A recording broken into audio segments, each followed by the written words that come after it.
सभी पत्रकार बंधुओं का स्वागत है। आज माननीय विधायक महोदय जी, अभिराम जी, हमारे जिला के दिलीप जी पालीवाल जी बाड़मेर जिले में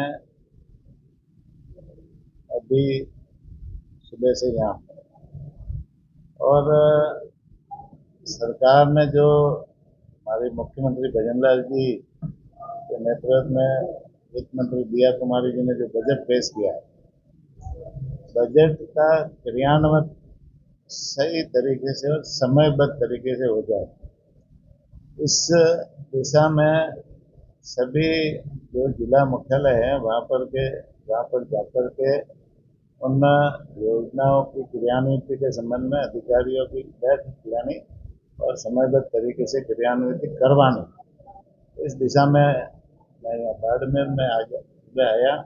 यहाँ पे सुबह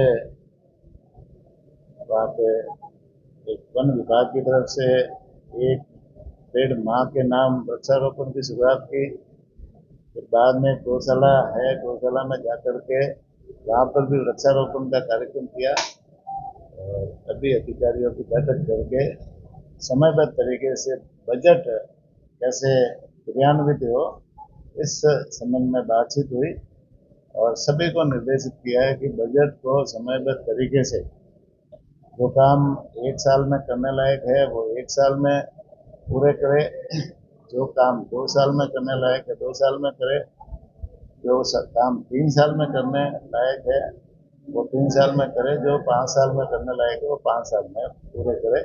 उनकी पूरी योजनाएं बनाए, उनके एस्टिमेट बनाए और समयबद्ध तरीके से उनके टेंडर भी हो और टेंडर हो करके उनके क्रियान्वित की कार्रवाई, इस दिशा में आज यहाँ ये कार्रवाई की है। मैं आपके माध्यम से ये बताना चाहूँगा कि हमारे लोकप्रिय मुख्यमंत्री जी माननीय भजनलाल जी ने पहली बार 6 महीने सरकार बनने के बाद में जो ये बजट पेश किया है, निश्चित रूप से ये सभी वर्गों के हित का बजट है और इसमें चाहे वो युवाओं के सशक्तिकरण के लिए, किसानों के सशक्तिकरण के लिए, महिलाओं को मजबूत करने के लिए, गरीब परिवारों को, समाज के अंतिम छोर पे जो व्यक्ति बैठा है उनको सारी सुविधाएं कैसे मिले, उनको मजबूती कैसे मिले, इस दिशा में जैसे ये मजबूत बजट है, आज के इतिहास का मतलब बहुत सबसे सर्वश्रेष्ठ बजट माननीय मुख्यमंत्री जी के नेतृत्व में हमारी सरकार ने पेश किया है।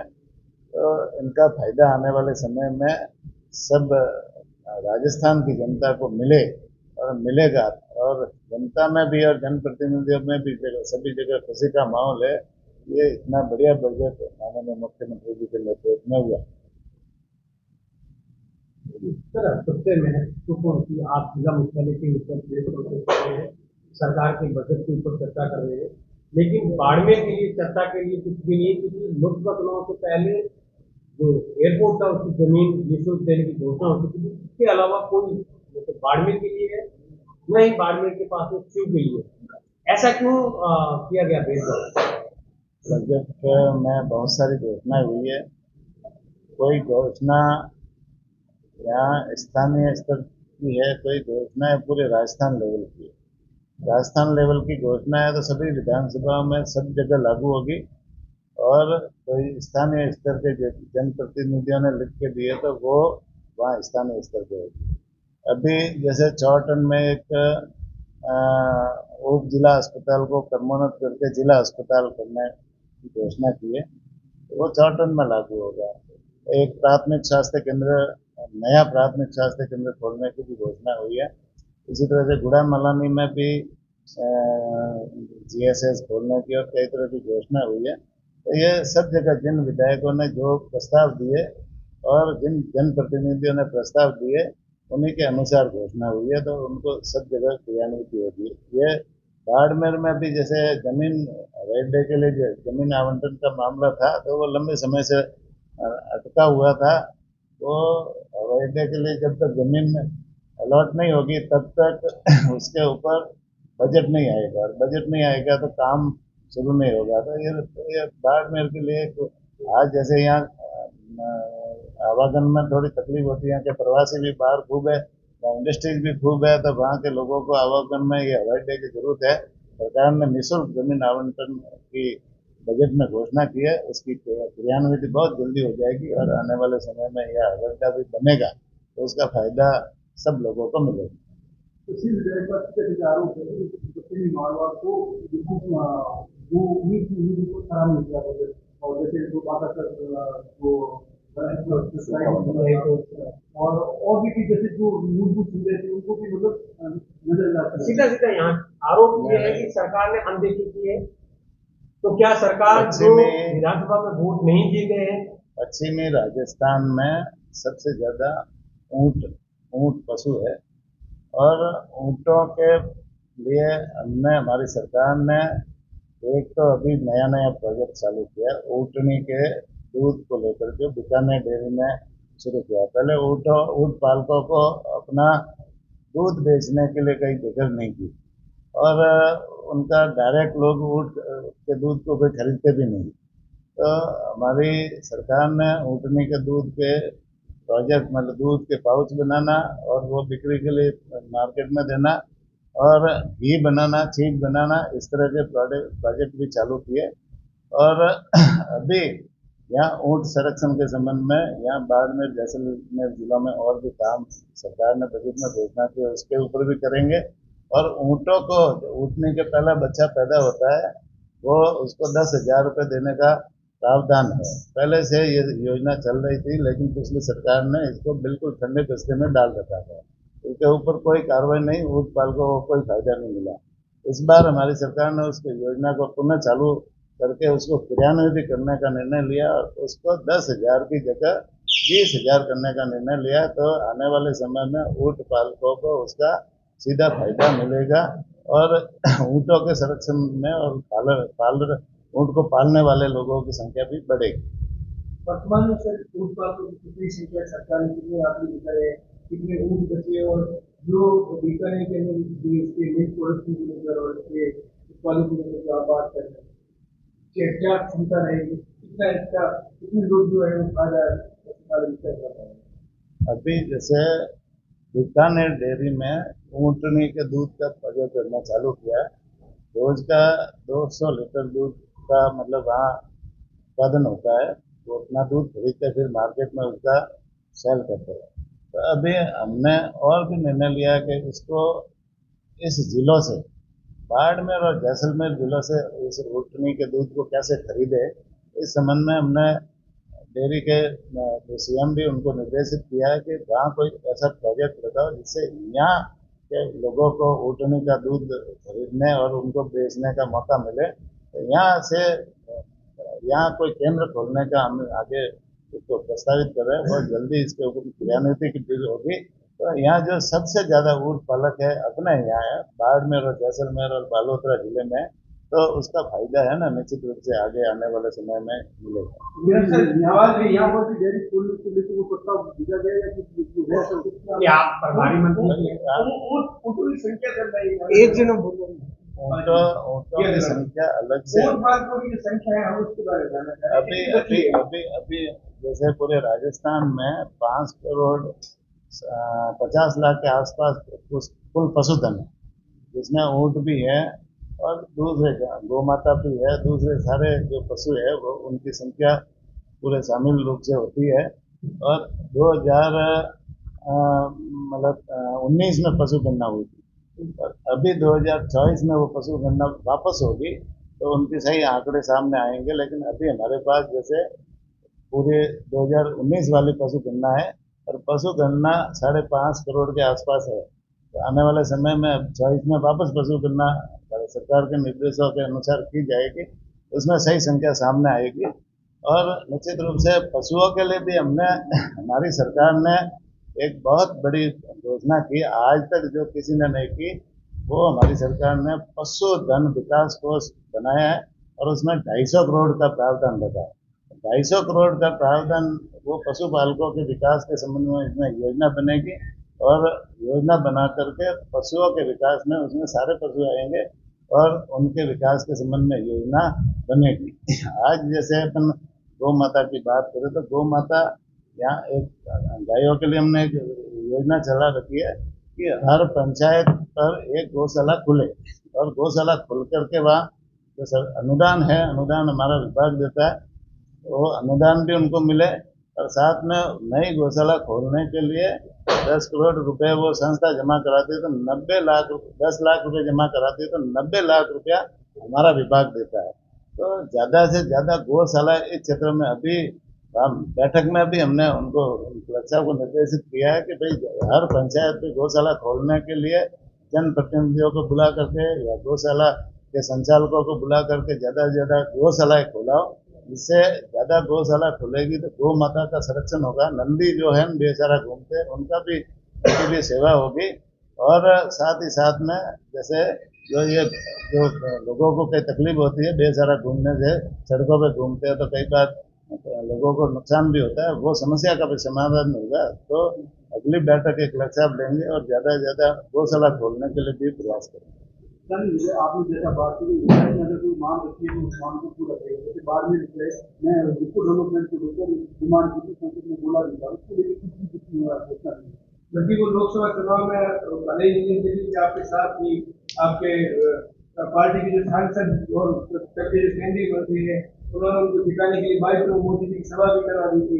उसके बावजूद भी आपने इतने त्याग के बावजूद भी आपने सभी है ना जितने विधायकों के प्रस्ताव आते हैं संसद में बोलना एक अलग विषय होता है, प्रस्ताव आते हैं वो अलग आते हैं और वो माननीय मुख्यमंत्री जी के पास आते हैं, उन प्रस्तावों पे एनालिसिस होता है, उनकी जांच होती है, काम कौन सा काम करवाने लायक होता है तो वो निश्चित रूप से उनके मुख्यमंत्री जी ने विधायक जी ने जो मांगा होगा वो मुख्यमंत्री जी ने दिया। और मेरे ख्याल से बिना भेदभाव के पूरी राजस्थान में है ना कई कांग्रेस के विधायकों ने खुलकर बोला है, अभी पाली से विधायक है उन्होंने खुल के बोला है और भी 2-3 विधायक ऐसे तो जिन्होंने खुलकर बोला है विधानसभा में, मुख्यमंत्री जी की उन्होंने खुलकर प्रशंसा की है, दिया कुमारी जी की उन्होंने खुलकर प्रशंसा की है कि हमारे क्षेत्र में इतना काम दिया जो पहली बार उन्होंने दिया और सभी विधायकों में जैसे है ना ज़्यादातर सब संतुष्ट है और जिन्होंने जो काम दिया मुख्यमंत्री जी ने सबको दिया और विकास में कोई भेदभाव होता ही नहीं।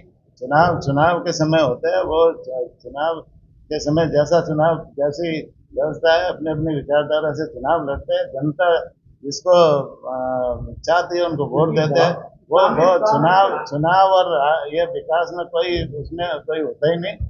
वो विकास प्रभारी मंत्री है बाड़मेर के, आप प्रभारी मंत्री है, क्या हम ये मान के चले कि आने वाले समय में प्रभारी मंत्री की प्रॉपर और बढ़िया तरीके की पैरवी के कारण बाड़मेर सहित जो विधानसभा बाड़मेर जिले के है इनको कुछ अच्छा मिलने वाला है? निश्चित रूप अभी से और इसके बजट पे चर्चा होगी, होने वाली बाकी बजट पे चर्चा होगी तो माननीय मुख्यमंत्री जी जो भी जो यहाँ के जनप्रतिनिधि है वो अपनी मांग करेंगे और मांग में जो जो वाजिब होगा वो मुख्यमंत्री जी घोषणा करेंगे, ये उनके अधिकार क्षेत्र का मामला है। मैं मेरी तरफ से मैं प्रभारी मंत्री के नाते यहाँ की समस्या मेरे पास जो आएगी उनको मैं मुख्यमंत्री जी के सामने रखूंगा और बाड़मेर के लिए प्रयास हम करेंगे। यहाँ बिजली, पानी, शिक्षा, चिकित्सा, सड़कें, ये जो भौतिक जो लोगों की सुविधा होती है और जो मूलभूत समस्या है उनके समाधान में बाड़मेर को हमेशा मदद करेंगे और जन समस्या जो लोगों की समस्या हमारे पास आती है उनको सरकार तक मुख्यमंत्री जी के पास पहुंचा करके संबंधित अधिकारियों को निर्देशित करते हैं उन समस्याओं का हम समाधान करेंगे। आप मंत्री भी सरकार में और क्योंकि आप जनप्रतिनिधि आते युवाओं का बहुत बड़ा उसमें योगदान रहता है, युवा पुरुष अभ्यर्थी बहुत नाराज है 50% महिलाओं के आरक्षण के बाद। बाड़मेर में प्रदर्शन हुआ, कोटा में हुआ, जहाँ जिला मुख्यालय हो रहा है। आप जनप्रतिनिधि होने के नाते अपनी सरकार के इस कदम को कैसे देखते हो, युवाओं को जो प्रगति को मांग है इसको कैसे देखते हो? हमारी सरकार की मंशा है कि सबको मजबूती मिले, युवाओं को रोजगार मिले, युवाओं को उसका सशक्तिकरण हो और युवा आगे बढ़े। युवा हमेशा देश का भविष्य होता है और युवा आगे बढ़े इस दिशा में सरकार युवाओं के लिए भी बजट में बहुत सारी घोषणाएं मुख्यमंत्री जी ने की है। महिलाओं का भी सशक्तिकरण हो। महिला भी स- आधा हिस्सा, इस समाज का आधा हिस्सा महिलाएं होती है, और महिलाओं को भी मजबूती देने का काम निश्चित रूप से होना चाहिए। और दूसरे वर्ग है, सभी चाहे किसान हो गरीब हो, उनका भी कल्याण हो, उनको भी मजबूती मिले, इस दिशा में समग्र विकास के लिए सरकारें प्रयास करती है और योजनाएं बनाती है, और निश्चित रूप से जो योजनाएं बनती है योजना के अनुसार काम क्रियान्वित होती है। तो सड़क पे जो प्रदर्शन कर रहे युवा, उनको कैबिनेट मंत्री जी भजनलाल सरकार के क्या सलाह देना चाहेंगे? चुपचाप ये सही प्रदर्शन नहीं, आप घर बैठ क्या प्रदर्शन करते हैं? प्रदर्शन करने का सबको अपना अपना अधिकार है, और मांग सरकार उनकी मांग सुनती है और समयबद्ध तरीके से उनका समाधान भी करती है। ये आवश्यकता के अनुसार जैसी जैसी मांगे आते हैं सरकार सुनेगी और आवश्यकता के अनुसार उनका समाधान भी करेगी। सर, वर्तमान में पुलिस कमरों के अंदर सरकारी योजनाएं बनती है, धरातल पे आने पर दम तोड़ देती है। बाड़मेर जिले की दूर दूर क्षेत्र और समस्या है, उनका समाधान के लिए आप वातानुकूलित कमरों में योजनाएं नहीं बनती। योजनाएं पूरी जनप्रतिनिधियों की राय से बनती है। अभी आपने देखा कि माननीय मुख्यमंत्री जी ने वहाँ पर जयपुर में कई वर्गों को बुला करके वहाँ उनकी समस्याएं सुनी। किसानों को बुलाया, डेयरी के संबंध में डेयरी से जुड़े हुए वर्गों को बुलाया, किसानों के संबंध में किसान प्रतिनिधियों को बुलाया, पशुपालकों के संबंध में पशुपालकों के प्रतिनिधियों को बुलाया, युवाओं को बुलाया, महिलाओं को बुलाया, सभी वर्गों को वहाँ बुला करके उनकी राय जानी, बजट के संबंध में भी राय जानी और जनप्रतिनिधियों की भी राय ली। उसके बाद में जनप्रतिनिधियों के सुझाव को समाहित करते हुए, सभी वर्गों के सुझावों को समाहित करते हुए माननीय मुख्यमंत्री जी ने बजट पेश किया। तो ये वातानुकूलित कमरों में नहीं बनता है, ये तो सबकी राय से बनता है। आम लोगों, मुख्यमंत्री जी ने पोर्टल खोल रखा था कि अपना सुझाव पोर्टल पे भी भेजे, और पोर्टल पे सबको सुना, सुझावों को सुनते हुए मुख्यमंत्री जी ने जनता का बजट पेश किया। तो वातानुकूलित में नहीं बनता। यहाँ बैठे तो पंखे तो चालू रहेंगे ना, आप पशुपालन मंत्री जी हैं, तो क्या हम ये मान के चले कि आने वाले समय में बाड़मेर के लिए एक बड़ी घोषणा होने वाली है, चाहे डेयरी के संदर्भ में कहें, उन पालकों की भी कोई खुशखबरी मिलेगी? अभी डेयरी के संबंध में जैसे हमारे पास जो डेयरियों से प्रस्ताव आए ना, डेयरी संघों से, उन डेयरी संघों से जो प्रस्ताव जिन डेयरी संघों ने भेजे उनको सबको हमने बजट में घोषणा की। चाहे वो रानीवाड़ा डेयरी का हो, पाली डेयरी का हो, कोटा डेयरी का हो, या जिन जिन संघों से प्रस्ताव आए, जिनके नहीं आए वो उनसे भी मांगे थे, लेकिन जिन्होंने नहीं दिए वो रह गए। लेकिन जिनके प्रस्ताव आए, 7-8 डेयरी का है, उनके सब की घोषणा हमने की। मंत्री जी क्या पहली बार है ना, पहली बार डेयरी संघों को सरकार ने पैसा दिया। कभी डेयरी संघों को सरकार पैसा किसी सरकार ने नहीं दिया। लेकिन हमने माननीय मेरे मंत्री बनने के बाद में ये समस्या मुख्यमंत्री जी को बताई, और माननीय मुख्यमंत्री जी को धन्यवाद देना चाहूंगा कि उन्होंने डेयरी संघों को भी मजबूत करने के लिए ये इतना पैसा दिया। और निश्चित रूप से डेयरी एक माध्यम है, कई सभी वर्गों को मजबूत करने का जो माध्यम है। डेयरी के माध्यम से हम कितने लोगों को रोजगार देते हैं, किसानों को रोजगार मिलता है, पशुपालक जो पशु को पालन पोषण करता है फिर दूध देकर डेयरी में देता है तो उनको रोजगार मिलता है, युवाओं को रोजगार मिलता है। कई युवा जैसे डेयरियों की समितियां खोलते हैं तो उनमें उनको अवसर मिलता है। साथ ही साथ में महिलाओं को रोजगार मिलता है। आजकल हमने कई जगह है, कई संघों में ये निर्णय लिया है कि उसकी जो अध्यक्ष है, समिति के अध्यक्ष है, वो महिला होगी, और महिला है न को प्राथमिकता, उसकी जो सदस्य भी जगह जगह पे महिला भी बनाते हैं। तो उन महिलाओं को सशक्तिकरण के लिए भी ये डेयरी एक माध्यम है। और निश्चित रूप से लगातार जैसे बहुत सारे लोग अभी, बहुत सारे वर्ग इस डेयरी के साथ में जुड़ रहे हैं, और हम चाहते हैं कि ये डेयरी का जो है ना, ये सेक्टर और भी बढ़े और गांव गांव तक ये पहुंचे, वहाँ समितियां खुले, दूध का संकलन हो और संकलन के साथ में उनको रोजगार मिले। दूध की बीमारी बहुत बड़ा 2 वर्ष छाती हुआ था, किसान वर्ग की यहाँ के पश्चिम राजस्थान के आय का सबसे बड़ा दिल्ली जिले का सबसे बड़ा एक बड़ी मदद। तो क्या आपको लगता है कि इनको अभी तक पूरा मुआवजा मिल चुका है? आपने सरकार का अलग मामला है, बता आप क्या होगा आपकी? लंपी बीमारी में सबसे पहले तो वो बीमारी आई, वो हमारे लिए एक दुखद घटना थी, पूरे राजस्थान के लिए दुखद घटना थी। ऐसी बीमारी नहीं आए तो कोई ठीक रहता, भगवान करे नहीं आए। और आई उस समय सरकार ने जैसे जनप्रतिनिधि और जनता ने खूब सेवा की। सरकार ने जितना उनको करना था उतना किया, लेकिन जो गोवंश उस समय मरा था उनका सही सर्वे नहीं हुआ। और मुआवजे की घोषणा उनको करनी थी तो जिस समय लंपी बीमारी चल रही थी उस समय घोषणा करनी थी। उन्होंने 6 महीने के बाद में जो गोवंश मरा, मरने के बाद में नष्ट भी हो गया, और उसके बाद में 6 महीने के बाद में घोषणा की। 6 महीने के बाद में घोषणा करने से जो गोवंश चिन्हित होना चाहिए था वो चिन्हित नहीं हुआ। फिर बाद में तो जैसे जो रिकॉर्ड ही नहीं था, रिकॉर्ड ही खत्म हो गया, तो उनका चिन्हीकरण कैसे होगा। इसलिए वो पूरा मुआवजा जिन लोगों को मिलना चाहिए था वो चिन्हित नहीं होने से वो नहीं मिला। और जितना मुआवजा जैसे जितने आवेदन आए, आवेदनों में से कई लोगों का जैसे निस्तारण हुआ, थोड़े बहुत पेंडिंग पड़े, उनका नियमित तरीके से उनका भी निस्तारण हो जाएगा, उसको किसी को पेंडिंग नहीं रखेंगे। सर, इसमें एक बहुत बड़े स्तर पे जाकर के बंदरबांट हुआ है, और ऐसी भी जानकारी है कि जिसमें जो पशुपालन विभाग था उसमें कहीं क्योंकि आम आदमी तक न तो ये सर्वे पहुंचा, न तो वहाँ के जो लोगों को ये वास्तविक डाटा आ रहा है कि कितना पैसा कहाँ गया है, ये किसी के पास डाटा नहीं। ये पशुपालन विभाग है। आप बता पाए कि टोटल लंपी बीमारी के कारण इस बीमारी की वजह से जो गोवंश खत्म हुआ उसके लिए टोटल कितना पैसा राजस्थान सरकार ने बांटा पूरे राजस्थान में? इतना बड़ा भ्रष्टाचार होने की आशंका है। इसमें है ना, मेरी बात सुनो, जैसे राजस्थान सरकार ने कितना पैसा दिया वो तो हमारे पास आंकड़े हैं, ठीक है, वो आंकड़े जैसे अभी आपको उपलब्ध करवा देंगे। लेकिन वो जैसे पैसा जितना आंकड़े है उतना ही पैसा मिलेगा ना किसी को, तो ये तो सरकार का सिस्टम है। जो आंकड़े उसमें जिन्होंने आवेदन किया, जिनका चिन्हीकरण हुआ, उनको सर्वे करके उनको पैसा उनको खाते में जाएगा सीधा। ये तो खाते में जाने का सिस्टम है, रोकड़ पैसे किसी को मिलता है, भ्रष्टाचार इसमें कर ही नहीं सकते।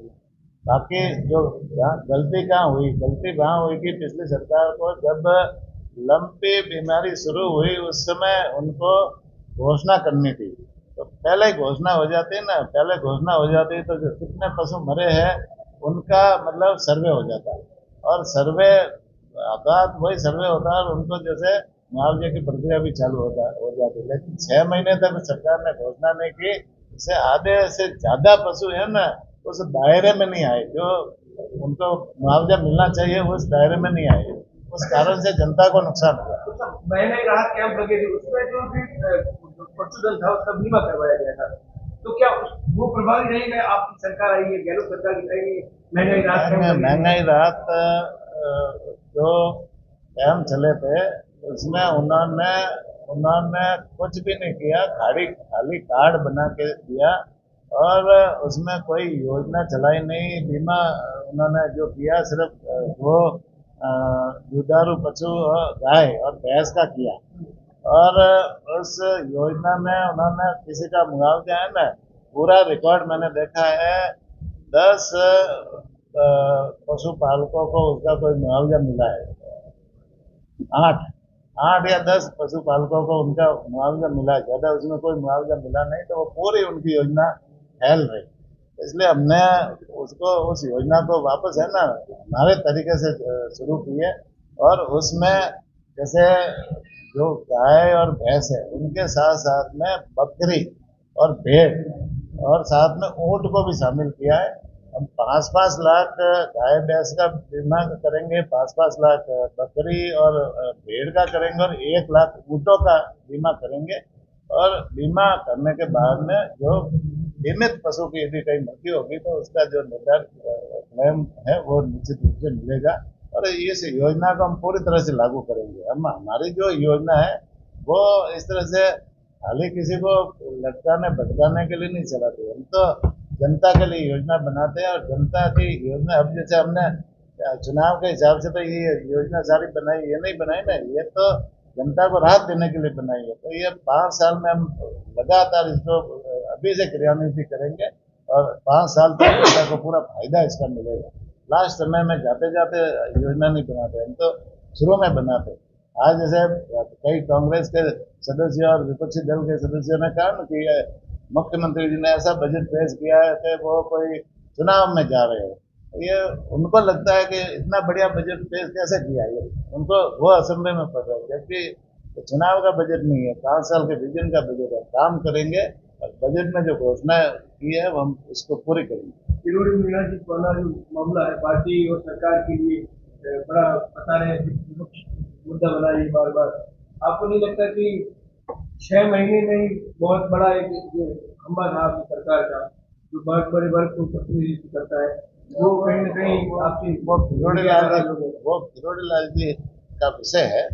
उन्होंने खुद कहा था कि रघुकुल रीत सदा चली आई, प्राण जाए पर वचन न जाए। उन्होंने किसी से मतलब अपने जबान की होगी तो वो जबान पे अकल रहने के लिए वो अपनी जबान निभा रहे हैं, उसमें कोई पार्टी का कोई विषय नहीं है और मतलब सरकार का भी कोई विषय नहीं। विधानसभा में भी सत्र से नहीं, वो मेरी बात सुनो, उन्होंने किसी से जबान की है ना जनता से, उन्होंने खुद ने कहा कि रघुकुल रीत सदा चली आई, प्राण जाए पर वचन न जाए। वो अपनी जबान निभा रहे हैं। मतलब आप उनकी जबान सिद्ध हो रही है, इसको कई बार नहीं, जो करा उनकी है। उनकी जबान वो बाकी चीजें ना, बाकी उन किरोड़ी लाल जी से पूछना है ना भाई, बाकी विषय किरोड़ी लाल जी से पूछना है ना आप। मैंने तो यही सुना है कि भाई रघुकुल रीत सदा चली आई, प्राण जाए पर वचन न जाए। वो उन्होंने खुद की जबान निभा रहे हैं, तो उन्होंने किसी से जबान की होगी, जनता से की होगी, किसी से की होगी तो वो कर रहे हैं। बाकी विषय उनसे पूछना है। मदन दिलावर जी वाला मुद्दा वो सरकार ने सेट कर लिया मामला, विरोध वगैरह। वो मदन नहीं सकते, मेरा विषय नहीं है, मदन नहीं। पशुपालन विभाग द्वारा जो शिविर जो चलाए जाते हैं, वो शिविर जो है वहाँ धरातल पर नहीं दिख रहे, कागजों में नजर आ रहा है। इसको लेकर पहले एक खबर भी छपी है दराजी गाँव में। क्या चीज? पशु शिविर जो संचालित हो रहे हैं, हाँ, इसको लेकर पशुपालक जो शिविर है ना, शिविर अभी 7 जिलों में चलाने पहले से चल रहे हैं, लेकिन पूरे राजस्थान में शिविर नहीं चल रहा है। ठीक है, हमारी बात सुनो, अभी शिविर है ना, शिविर नहीं है ना बाड़मेर में, तो गांव गांव में तो शिविर नहीं चल रहे हैं ना, पशु मेले होते हैं। ठीक है, पशु मेले होते हैं पूरे राजस्थान में। पहले 7 जिले चिन्हित थे और 7 जिलों में पशु मेले होते हैं। वो शिविर मतलब वही मेले ही शिविर होते हैं। आप कैटल कैंप जो बनते हैं जहाँ पर पशु चारा मिलता है, जहाँ हर अकाल की स्थिति में पशु मरे नहीं, उसके लिए जो पशु मरे हैं, पशुओं की संख्या जो है वो मरने की संख्या जो है वो इतनी है कि वहाँ के जो लोग हैं वो कागजों में छुपा रहे हैं। यहाँ तक तस्वीर जो है वो कागजों में छुप रहा है, वहाँ पर धरातल पर नहीं है। अभी ऐसी कोई यहाँ कोई शिकायतें नहीं आई है और चारा कैंप लगा रखे हैं। और अभी कलेक्टर साहब से इस संबंध में चर्चा भी हुई है और उन्होंने कहा कि आवश्यकता अनुसार हम चारा कैंप और लगाएंगे, जहाँ आवश्यकता है, जहाँ से डिमांड आ रही है वह लगाएंगे। कोई किसी तरह की पशुओं को मरने नहीं देंगे और पर्याप्त मात्रा में हमारे पास में फंड है पानी और चारे के लिए। हमने बीच में गौशालाओं के लिए भी 1,40,00,000 हमारे मुख्यमंत्री जी ने दिया कि गौशालाओं में कोई पानी की समस्या है, 1,40,00,000 रुपए टैंकरों के माध्यम से उनको पानी पिलाया, लेकिन किसी को मरने नहीं दिया। मतलब पानी के मामले में कोई समस्या नहीं आनी चाहिए। अभी जैसे हमने माननीय मुख्यमंत्री जी ने एक और भी इस बजट में घोषणा की है, पहले 7 जिलों में ये पशु मेले आयोजित होते थे, तो उसका दायरा हमने बढ़ा करके अभी पूरे राजस्थान में सभी जिले हैं ना, सभी जिलों पे ये पशु मेला आयोजित करेंगे। पहले क्या था कि 7 जिलों में ही होता था। अजमेर में जैसे पशु मेला लगता है तो यहाँ के जैसलमेर के बाड़मेर के पशुपालक पशु लेकर के अजमेर कैसे जाएंगे? इतनी दूरी तय करना उनके लिए बहुत मुश्किल होता है। तो उस पशु मेले में सभी लोग या पशुपालक पहुंच नहीं पाते, इस कारण से वह खरीद फरोख्त भी नहीं कर पाते। इसलिए हमने निर्णय लिया है, नवाचार किया है कि हम सभी जिलों में लगाए जाएंगे मेले। इससे पशुपालकों को अपने खरीद फरोख्त करने में मदद मिलेगी, ज्यादा दूरी तय करनी नहीं पड़ेगी, जिससे इनको सुविधा मिलेगी। Thank you sir, thank you.